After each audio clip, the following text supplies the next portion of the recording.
Bismillahirrahmanirrahim. Assalamualaikum warahmatullahi wabarakatuh. Alhamdulillah, kita kembali di bab aljabar tentang bagaimana melakukan penjumlahan dan pengurangan pecahan bentuk aljabar ya. Di sini juga kita akan coba menentukan KPK dan FPB dari bentuk aljabar ini ya. Yuk kita belajar bersama. Pertama kita tentukan FPB dan KPK bentuk aljabar. Contohnya, tentukan KPK dan FPB dari bentuk aljabar berikut: 16A pangkat 2 B pangkat 2 C dan 20B pangkat 2 C pangkat 2 D. Pertama kita faktorisasi dulu ya. 16 itu kan berarti 2 kali 2 kali 2 kali 2 yang artinya 2 pangkat 4. Untuk 20 itu berarti 2 kali 2 dikali 5, berarti 2 pangkat 2 dikali 5 ya. Nah itu dulu, jadi angkanya ini kita ubah ke bentuk bilangan berpangkat, kita bentuk buat faktorisasinya istilahnya ya. Nah dari 16A pangkat 2B pangkat 2C kita tulis menjadi seperti ini: 2 pangkat 4 ya, A kuadrat B kuadrat C. Begitu juga dengan 20 yang ininya nih ya, menjadi 2 pangkat 2 5 B pangkat 2 C pangkat 2D ya. Nah setelah itu setiap bilangan yang sama itu kita lingkari ya. 2 pangkat 4 2 kuadrat ya. Untuk pertama kita cari FPB. Nah prinsipnya untuk FPB itu adalah dari yang sama seluruhnya, jadi dia harus sama seluruhnya ya. Kalau 2 berarti kedua-duanya harus sama. Kalau ada 3 yang dicari FPB nya, maka ketiga-tiganya harus sama bilangan pokoknya, maksudnya ya, ini bilangan pokoknya. Kemudian ambil pangkat terkecilnya. Nah dari bilangan pokoknya yang sama kita ambil pangkat terkecil. Nah di sini 2 pangkat 4 dengan 2 pangkat 2 berarti kita ambil 2 pangkat 2 nya ya. Kemudian cari lagi yang sama. Nah ini lagi yang sama. Nah kita ambil pangkat terkecilnya, karena sama ya berarti ambil salah satunya saja. Masih ada yang sama ya, ini masih ada. C dengan C pangkat 2, mana yang kita ambil ya, yang tidak ada pangkatnya, atau ini sebenarnya pangkat 1. Nah inilah FPB nya, 2 pangkat 2 pangkat 2 itu berarti 4 ya, B pangkat 2 C. Begitu. Selesai untuk FPB nya ya.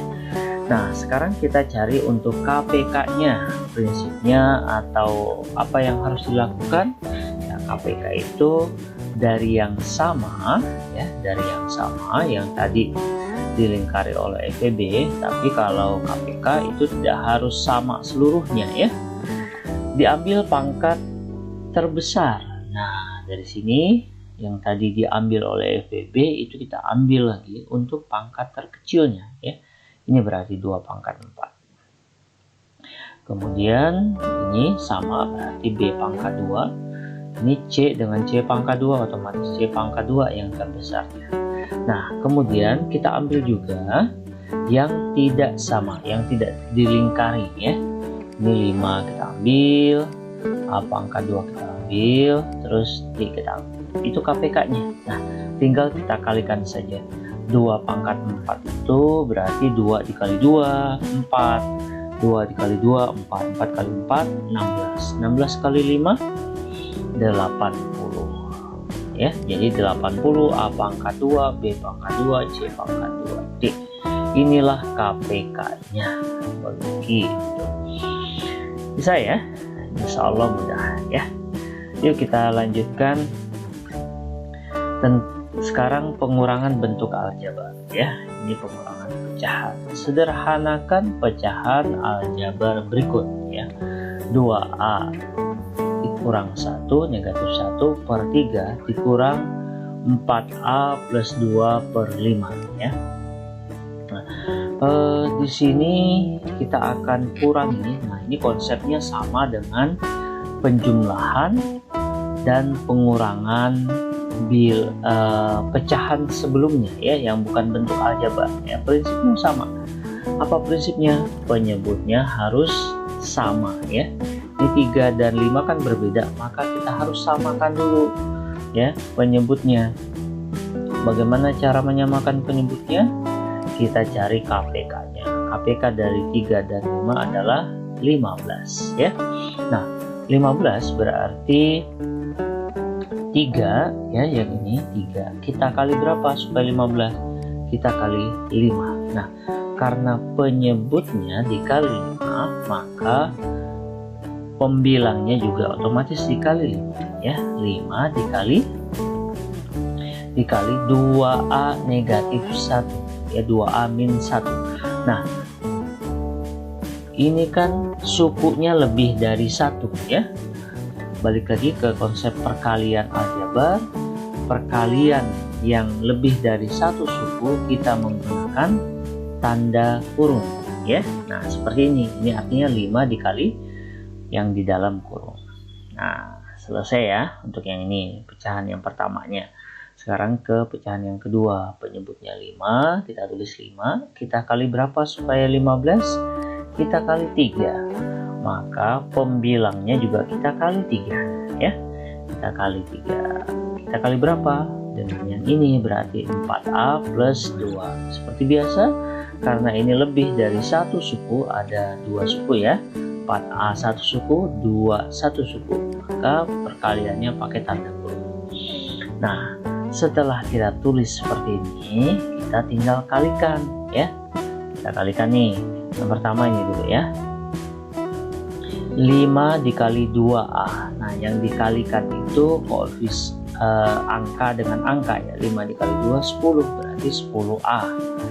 Terus 5 dikali min 1. Nah, ini minnya harus dibaca ya. 5 dikali min 1 berarti min 5. Nah, sekarang penyebutnya 5 dikali 3 15 ya.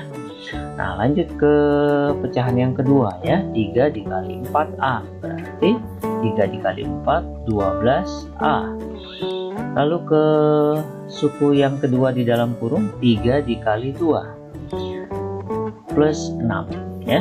Penyebutnya 3 dikali 5 15. Nah, karena penyebutnya sudah sama, kita tulis ya, kita jadikan 1 penyebutnya, cukup 1 yang ditulis. Nah, kemudian ini kan ada pengurangan, maka kita tulis lagi di sini 10A min 5 dikurang 12A plus 6. Nah, sebenarnya kita tulis seperti ini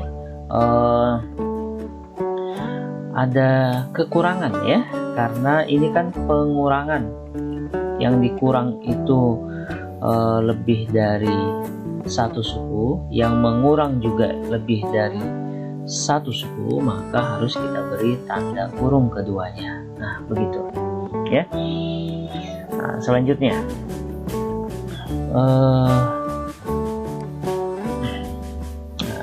kita, karena tanda kurung itu berarti dia perkalian, kita kali dengan yang di depan tanda kurung. Untuk tanda kurung yang pertama, di depannya tidak ada apa-apa ya, kosong ya. Nah, berarti kita tulis saja tanpa tanda kurung, dia tidak berubah apa-apa. Nah, untuk yang kurung yang kedua, ini kan ada tanda negatif di depannya, ada minus, maka kita kalikan ya. Min dikali 12A, min 12A, min dikali plus 6, min dikali plus 6, jadi min 6, begitu ya. Nah, setelah seperti ini, tanda kurungnya sudah tidak ada, maka sekarang kita tinggal cari mana yang sesuku di sini ya. Ya, 10A sesuku dengan ini 12A. Nah, ingat, jangan hanya menyebutkan 12A, harus tanda yang di depan 12A negatifnya ini kita lingkar, jadilah min 12A, negatif 12A. Nah, dalam penjumlahan pengurangan yang kita hitung hanya koefisiennya saja ya. 10 ini positif, ini negatif 12. Plus 10 min 12. Punya uang 10, punya utang 12. Berarti masih punya utang 2. Jadi min 2A. Nah, begitu ya. Kemudian di sini masih ada sesuku ya. Nah, ini min 5 dengan min 6. Punya utang 5, punya utang 6. Berarti masih punya utang 11 ya. Inilah hasilnya min 2A min 11 per 15 ya. Karena yang ini sudah ini sukunya sudah berbeda semua. Oke, kita lanjut untuk soal yang berikutnya ya. Sederhanakan pecahan aljabar berikut. Ini penjumlahan ya. Prinsipnya masih sama ya. Penjumlahan pecahan berarti penyebutnya harus disamakan. Kita cari KPK-nya 8A kemudian 4A. Nah, ini kita menggunakan cara ini karena ada ada variabelnya ya. Kalau tidak ada variabelnya seperti contoh pertama, tidak perlu kita urai seperti ini ya. Nah, kita cari KPK-nya nih, koefisiennya 8 dengan 4. Berapa KPK-nya? Ya, 8 ya. Kemudian ini A dengan A, berapa KPK-nya? A. Nah, jika lupa tentang cara ini, silakan lihat kembali penjelasan di awal tadi ya. Nah, KPK 8 dengan A berarti 8A ya KPK-nya. Nah, kita tulis nih 8A. Ini kita langsung tulis karena ini sudah sama ya. Pembilangnya juga 5. Jadi tidak ada perubahan untuk pecahan yang pertama. Pecahan yang kedua, karena ini berbeda, maka kita tulis dulu 4A. 4A supaya menjadi 8A berarti kita perlu kali 2. Maka pembilangnya juga kita kali 2. Kita kali 2 dengan A-3. A-3. Nah, perkaliannya harus pakai tanda kurung ya. Oke, sekarang ini masih sama lah ya. Nah, yang ini kita kalikan nih, 2 dikali A. 2 dikali A berarti 2A, kemudian 2 dikali min 3. 2 dikali min 3 berarti min 6. 2 dikali 4A berarti 8A. Nah, penyebutnya sudah sama ya.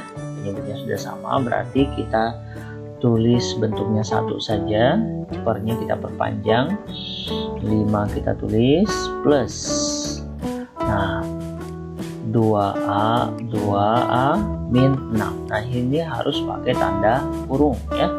Kalau yang ini tidak perlu pakai tanda kurung karena sukunya cuma 1, 5 doang ya. Kalau lebih dari 1 seperti ini harus pakai tanda kurung.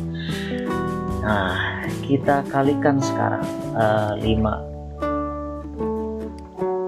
plus 2A plus dikali 2A plus 2A plus dikali min 6 plus dikali min 6 min 6. Nah, kalau plus perhatikan dia tidak merubah apa yang ada di dalam tanda kurung ya. Sebaliknya untuk negatif seperti contoh yang pertama tadi, maka dia akan berubah positif jadi negatif, negatif jadi positif ya. Itu di penjelasan sebelumnya.